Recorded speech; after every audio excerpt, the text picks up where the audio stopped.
Instantaneous propulsion, right angles on a dime, hypersonic velocity without signatures of any kind. It didn't just want to be seen. It was mocking us. There was a sort of luminescent encountered a large aerial craft. Frantic inquiry up the chain of command confirmed what we already knew. It was one of ours. Dawned a new era, the era of the unidentified flying object.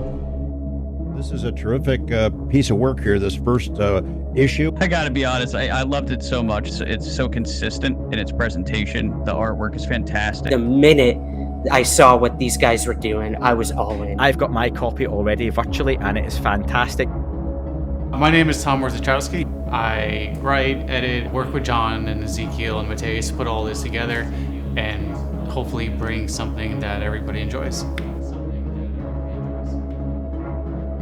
Hi, my name is John Zoidis. I am a writer for Black Tie Labs, and I grew up in Queens, New York. I've always had a bone to pick with how Hollywood's kind of portrayed the UFO phenomenon. It's always kind of cheesy, campy. It's not grounded in the reality that like it actually happened in. And I know John says this a lot. It's almost like you don't have to embellish the truth because the truth is a lot stranger than what you think it is.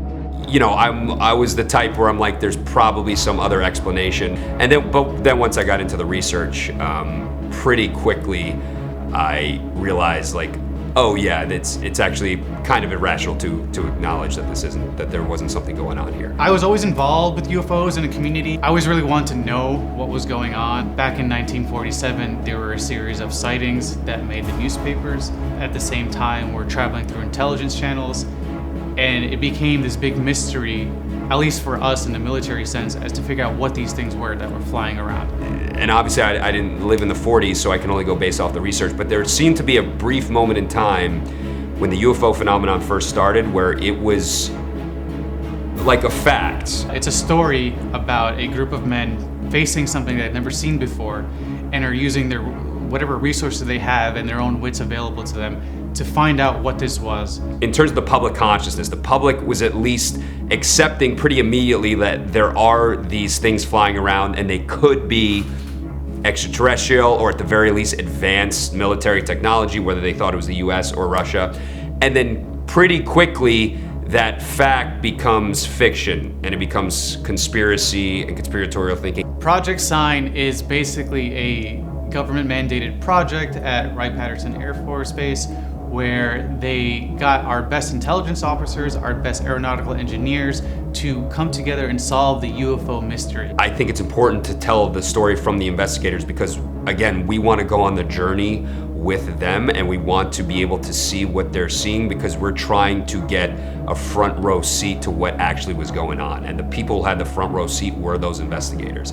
At the same time, they had the expertise, the intelligence, and the resources to actually figure out what's happening. So if you're along with them, by the end, you will get a very clear idea of what went on and what this could have been. I want someone to read the book and walk away with understanding what happened in this time period. They have the names, the dates, the events. They can go cross-reference it themselves, and they can go down their own rabbit hole, hopefully in the historical context, right? Because there's a lot of BS out there concerning this topic.